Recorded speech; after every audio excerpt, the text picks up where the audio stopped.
අද වීඩියෝ එකෙන් මම කතා කරන්නේ අපි AI ගැන කතා කරන්න ගත්තේ නැත්නම් artificial intelligence ගැන කතා කරන්න ගත්තේ මේ tools ප්‍රධාන පෙළේ softwares වලට implement වුණත් එක්කම ඒ වගේම එක AI platforms launch වීමත් සමගම. ඉතින් ඔයාලා දන්නවද ඔයාලා video editing වලට පාවිච්චි කරපු Adobe Premiere වල අපි මේ AI ගැන කතා කරන්නත් කලින් ඉඳලම AI tools තිබ්බා කියලා. ඉතින් අද මම කතා කරන්නේ මට ප්‍රයෝජනවත් වෙන Adobe Premiere වල include වෙලා තියෙන AI tools පහක් ගැන. You are watching CREATIVEARTLK. Video එකට යන්න කලින් මතක් කරනවා ඔයාලට YouTube සම්බන්ධව මොකක්ම හරි ගැටලුවක් තියෙනවා නම් අපිව contact කරගන්න ඕන නම් ඔයාලට පුළුවන් Patreon community එකට join වෙන්න. ඒකට අවශ්‍ය කරන link එක description area එකේ තියෙනවා. Patreon community එකේදී ඔයාට YouTube වලට අවශ්‍ය කරන help එක විතරක් නෙවෙයි. අපි හිතමු ඔයාගේ channel එක ලස්සන කරගන්න YouTube channel art එකක් නැත්නම් channel එකට අපි banner එකක් add කරගන්න. අන්න ඒකට අවශ්‍ය කරන template එකක්, ඔයාගේ thumbnails වලට අවශ්‍ය කරන templates ඊට අමතරව අපි YouTube වල success වෙන්න පාවිච්චි කරපු secrets මේ හැම දෙයක්ම Patreon community එකත් එක්ක අපි share කරගන්නවා. ඉතින් ඒක නිසා මේ දැන්ම Patreon community එකට join වෙන්න. ඒකට අවශ්‍ය කරන links මම description area එකේ note down කරලා තියෙනවා. මම පළවෙනියටම කතා කරන Adobe Premiere වල තියෙන AI tool එක තමයි Remix tool එක. මේ tool එක ඔයාලා මේ වෙද්දි සමහර වෙලාවට දන්නවා ඇති. ඉතින් දන්න නොදන්න හැමෝටම දැනගන්න අපි කතා කරමු මුලින්ම මේ ගැන. Remix tool එක කියන්නේ අපි හිතමු අපි මෙන්න මේ විදිහේ project එකක් කරලා තියෙනවා. මේ project එකට අපිට background music එකක් add කරගන්න ඕන. හැබැයි ගොඩක් වෙලාවට අපි add කරන background music විනාඩි 3යි විනාඩි 4යි විනාඩි 2යි වගේ durations වල තමයි බලා ගන්න පුළුවන් වෙන්නේ. හැබැයි අපේ project එක විනාඩි 20ක් විතර තියෙනවා කියලා හිතන්නකෝ. එතකොට අපි කොහොමද මේ background music එක විනාඩි 20ටම add කරගන්නේ? ඉතින් ඔයාලට සරලවම කරන්න තියෙන්නේ Adobe Premiere වල Remix tool එක ගන්න toolbar එකෙන්. ඊට පස්සේ ඔයාලට කරන්න තියෙන්නේ ඔයාට අවශ්‍ය කරන background music එක හෝ මොකක්ම හරි music clip එකක් ඔයාට අවශ්‍ය length එකට එනකන් drag කරලා mouse එක අතරින්න විතරයි. ඊට පස්සේ ඔයාලට බලා ගන්න පුළුවන් වෙනවා Adobe Premiere වලින් අපිට අවශ්‍ය length එකට ඒ track එක සම්පූර්ණයෙන්ම generate කරලා දෙනවා. මෙතනදී තියෙන විශේෂත්වය තමයි සමහර වෙලාවට මේ feature එක නැති වෙන්න මමත් මීට කලින් use කරේ අර කෙටි audio track එකේ copies අරගෙන මගේ සම්පූර්ණ project එක fill කරගත්ත එක. එතනදී අහන් ඉන්න කෙනෙකුට තේරෙනවා මගේ background music එක repeat වෙනවා වගේ. හැබැයි මේ remix tool එකෙන් අපි clip එකක් extend කරාට පස්සේ කිසිම repeat එකක් හොයාගන්න නැහැ. හරියට අපි විනාඩි 20කට ඒක expand කරොත් විනාඩි 20කට create වෙච්ච background music එකක් වගේ තමයි ඒක සම්පූර්ණයෙන්ම create වෙන්නේ. දෙවනියට මම කතා කරන Adobe Premiere වල තියෙන AI tool එක තමයි Scenes Edit Detection. ඒ කියන්නේ අපි හිතමු අපි මොකක් හරි project එකක් කරලා තියෙනවා. අපේ original project එක මේ වෙද්දි නැහැ. අපි ළඟ තියෙන final video clip එක විතරයි. ඉතින් අපිට ඕන මේකේ තියෙන යම්කිසි parts කිහිපයක් නැත්නම් movements කිහිපයක් remove කරලා වෙන video clips ඒකට replace කරන්න. ඉතින් මෙතනදී අපිට සිද්ධ වෙනවා ඒ video clip එක අරගෙන අර movement වලට ගිහිල්ලා නැත්නම් scene එකක් වෙන් වෙන තැනට ගිහිල්ලා හරියටම cut point එකක් දාගෙන වෙන් කරගන්න. හැබැයි මේ scenes edit detection tool එක නිසා අපිට හැකියාව තියෙනවා අපේ original project එකේ තිබ්බ විදිහටම මේ final video එකෙත් cuts ටික දාගන්න. ඉතින් මේකට ඔයාලට කරන්න තියෙන්නේ Adobe Premiere timeline එකට ඔයාට අවශ්‍ය කරන video clip එක import කරගන්න. ඊට පස්සේ මේ video clip එක උඩ right click කරාට පස්සේ ඔයාලට බලා ගන්න පුළුවන් Scenes Edit Detection කියලා. ඊට පස්සේ ඔයාලට මෙන්න මේ විදිහට window එකක් open වෙනවා. මෙතන තියෙන ticks ටික ඔක්කොම active කරලා ඔයාට කරන්න තියෙන්නේ OK press කරන්න. ඊට පස්සේ ඔයාගේ video clip එකේ duration එක අනුව මේකට යම්කිසි වෙලාවක් ගත වෙනවා.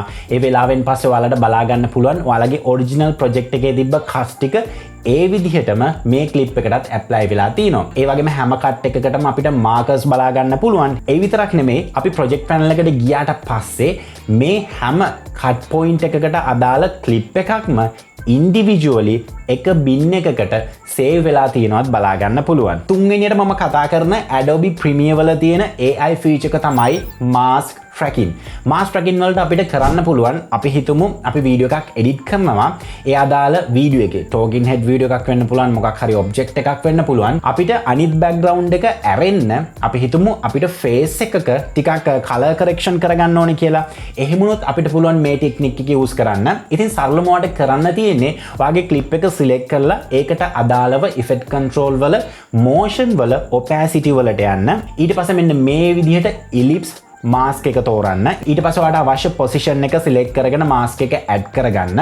ඊට පස්සේ ඔයාලට පුළුවන් මේ ෆේස් එක ට්‍රැක් කරගන්න. ඒ කියන්නේ ෆේස් එකක් සාමාන්‍ය වීඩියෝ එකකදී මෙන්න මේ විදිහට චලනය වෙනවානේ. මේ මාස්ක් එකත් ඒ චලනයන් ෆලෝ කරන විදිහට අපිට පුළුවන් ට්‍රැක් කරගන්න. ඉතින් මේකට ඔයාලට කරන්න තියෙන්නේ opacity වල අපි මාස්ක් එක ඇඩ් කරගත්තානේ. මෙන්න මේ section එකේ තියෙනවා play button එකක්. ඒ කියන්නේ tracking button එකක්. මේක select කරාට පස්සේ අපේ tracking එක start වෙනවා.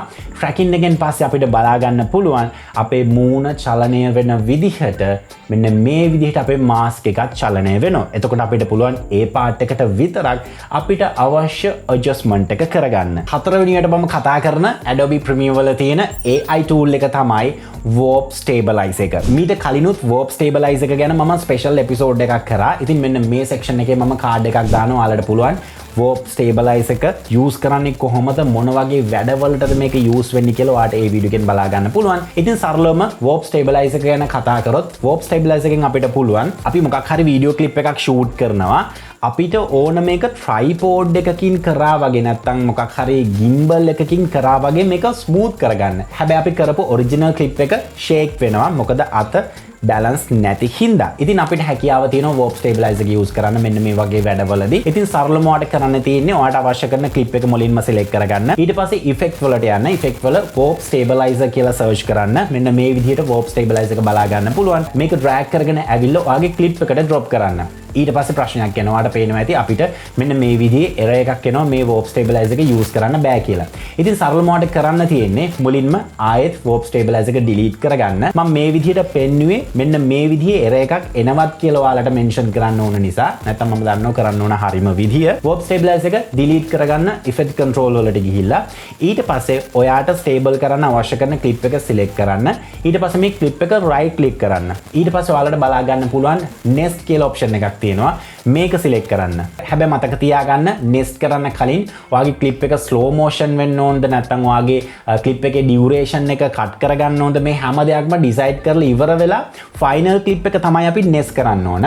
ඊට පස්සේ නැවතත් warp stabilize එක මේ clip එකට drop කරන්න. ඊට පස්සේ ඔයාලට බලා ගන්න පුළුවන් පුංචි වෙලාවක් අරගෙන අපේ clip එක සම්පූර්ණයෙන්ම stable කරලා දෙනවා. ඉතින් මේ stabilization එකට අවශ්‍ය settings ඔයාලට තව ටිකක් adjust කරන්න ඕන නම් effect control වල warp stabilize එක යටතේ තවත් settings බලා ගන්නත් පුළුවන්. අද වීඩියෝ එකේ මම අවසාන වශයෙන් කතා කරන Adobe Premiere වල තියෙන AI feature එක තමයි auto reframe. අපි හිතමු අපි landscape type එකේ වීඩියෝ එකක් කරනවා.